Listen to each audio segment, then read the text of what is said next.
Hey friend, Roger Christofferson here again with another first listen review. And the one I'm about to babble about today, I was really hesitant as to whether I was even going to get this album, but I knew I was going to. But when I saw that it was being released, I thought, oh, another one? I'm talking about Mike Tramp and his Songs of White Lion, and this is volume 3. And the reason I kind of like expressed it that way is because the first two albums, first one especially, all the White Lion songs you would pretty much expect to hear being redone. And in case you don't know anything about this, it's basically Mike going in, completely redoing these songs in the style of things he's doing now. It doesn't really sound like White Lion style songs. It's their songs, but not in the style of like Vito Bratta or anything like that. The upbeatness, they're dropped down a little bit more. He sings them in a lower register, more in the style of like his solo albums. And I love his solo albums. I really think he's kind of found his own footing and his own voice. Kind of funny because he doesn't sing quite the same as he did earlier on. He's singing just differently. I don't even know how to explain it, but it's more suiting to the style of music he's doing now. And they kind of redid these White Lion songs to be more fitting to the style of music he's doing solo.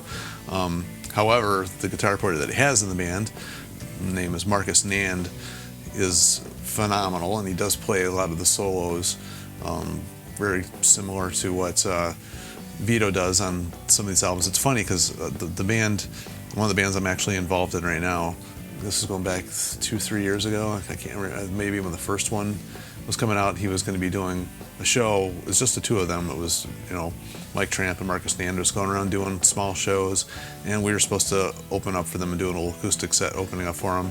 And like just a couple days before the show, they both got COVID and they canceled, didn't do the show, couldn't do it, and never got rescheduled. So unfortunately, I missed my chance to meet him and hang out with him and do the show. Hopefully someday I'll get to meet this guy and talk about what it almost was. And I've been lucky enough to see him in concert. I did see White Lion open up for Ozzy years and years ago, and that was really cool. I got to see Vito play. So been a fan of these, White Lion and Mike Tramp forever. I almost said Mark Tramp. But anyway, and of course the volume 2 was kind of the songs we didn't quite get to, and luckily White Lion's got a lot of cool songs, so it covered the first two albums okay. So when I heard volume 3 was coming out, I'm like, what in the world could he possibly be doing that they haven't already covered? So I was kind of like, this has just got to be the B-sides and deep cuts and stuff like that. So I was like, all right, I'm probably going to get it anyway. Funny part is, with me, deep cuts and B-sides are usually my favorite songs of bands anyway, so I don't know why I was like worried about it. And I shouldn't have been, because it kicks in with a song called Dirty Woman, which was funny because I don't really care for that song with White Lion. It's like, it's one of these, for me, that is kind of like a deep cut, filler B-side. I hate to say it because, but there's some of my favorite bands that have songs I just don't care for. That's just one of those songs.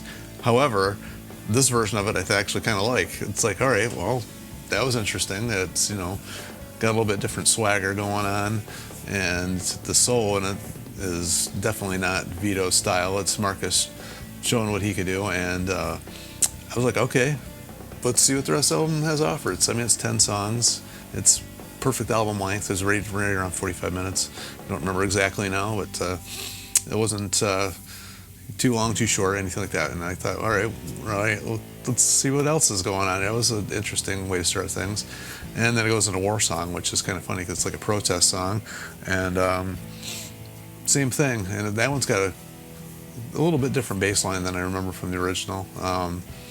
Klaus Langskov, I guess, is playing on that one. So it had more of a 70s vibe to it than I think the original did. That was interesting. And, of course, the guitar solos and all these songs, I should just say it now, the guitar solos and all these songs were great. It was really tasteful, and it's a little slower paced, I guess, but it's up-tempo with a slower pace, if that makes any sense. It's just got a cool vibe to it. But anyway, that was also an interesting version of it. I'm like, all right, so maybe the B-sides and deep cuts thing wasn't such a bad idea after all. And then they go into Fight to Survive, which is going way back to the beginning. And I think actually he sang this, the way he sings this one is probably more in his wheelhouse nowadays. Is probably more of a controlled delivery than the original was. And yeah, I think I like the way this one sounds even better than the original too. So just everything going on is just, you know, anyway. I'm probably going to say the same thing for every song. I'm just kind of laughing at myself here. Because she's got everything, it's kind of the same thing. It's got that 80s feel to it, and you know, it does kind of the same thing as what Dirty Woman did. And once again, you know, Nanda's just tearing up the solos, and it was pretty cool. The funny part is that there's a song here called In the City, which is from the Fight to Survive album. It's also kind of got that, gave me that same 70s type vibe to it. And I honestly know the song, but I didn't remember it well enough to even compare in my head whether it was, you know, good, better, same as the original. So all I can say is I enjoyed it. I'd have to go back and check out the original to actually tell you if it's something I like better, but I did enjoy this version of it. So, and then it goes a little bit darker with If My Mind Is Evil. It's also one of those songs I never really paid much attention to. Here, he sings a lot lower than what that original one was, and it gives the song a little bit more of a haunting feel, I guess, which I think they had fun redoing this one, and it sounds kind of like they enjoyed themselves doing it, even though it's a really dark song, if that makes any sense at all. But anyway, and then we have Cherokee, which I really liked the song when I first heard it, you know, the White Lion years ago. It sounded, I don't want to like sound demeaning or anything like that. Lyrically, it sounded a little more cheesy than I remembered it sounding. It's a protest song, obviously, against the Cherokee Indians, and you know, that's cool. I actually have written a couple songs myself about how they were mistreated, and so it's one of these topics that I take kind of seriously. So when I heard the lyrics, I was like, they could have done a little better job, I think, lyrically. Although this was back when they were a lot younger, and years they've matured, he probably could have written something a little bit more mature, but it is what it is. The song itself is actually pretty cool. It didn't sound much different from the original as far as the style of it goes. He's just singing in more in his register at this point. And so, I mean, there wasn't a lot different there again, but like I said, I've always liked the song, so you could probably just sing it with acoustic guitar and I'd still enjoy this one. So anyway, then they would go into All Burn in Hell. There's a lot of dark songs on this album I'm noticing here all of a sudden. All Burn in Hell, also nothing that was ever a single or anything, but I don't think so. But way down, tuned way down again. It's got a little bit more atmospheric feel than the original did, and Marcus plays this one completely different than the original, and of course he does it pretty much everywhere on this, but he really, really plays this one a lot different than the original. I thought it was a cool rendition of it. I actually probably found this one more interesting than the original as well. So anyway, then we go into Don't Say It's Over, which that one, I don't remember if that was a single or not. I honestly don't remember. It was more of an upbeat song. I find we're taking a turn a little bit more to the positive, and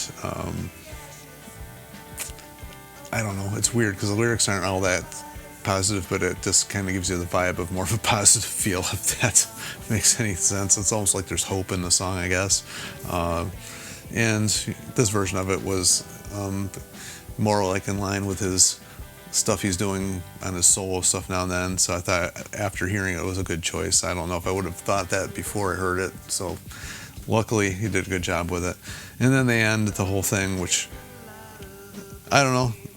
I guess it's a good choice. It's Radar Love. I actually did this song myself in a band I was in, and I ended up singing this version of it, their version of it. And I always liked the song before White Lion did it. I like White Lion's version of it. This version of it was good as well. It's kind of a cover at this point. But like I said, I liked it on here. Not sure why they did it. I probably would have liked to hear maybe a different White Lion song redone, because I was really liking what he was doing with all these other odd choices really doing it well. Even though they did this well, it didn't really do much different than or add anything to it, I guess. But it was a decent. It's obviously a good song. I really like the song. I picked it to do in a band I was in, so I really enjoyed the song. I just thought it was a strange choice for this particular project. But anyway, it is what it is. Overall, I found this the most interesting of the three choices. It was fun hearing these songs. These were probably the most differently done songs out of the three versions he's done. This, I guess, this is the last one he says he's doing. But at this point, I enjoyed it. I don't need any more redoings of White Lion songs. I want to hear some more Mike Tramp stuff. I actually got the album he did all in Dutch, and I enjoyed that. Even though I couldn't understand a single word that was being said, I actually really enjoyed that album. His voice is just very relaxing and soothing to me. It's unique. You know, it's him instantly when he sings, and I like stuff he does. And this was no different than that. I really enjoyed listening to it. And that's that. I don't know what much more to say about that one. I'm not going to give it a 10-star or anything like that, but it was fun to listen to. So anyway, feel free to share your thoughts. And I know I went more in depth on this one than I normally do, but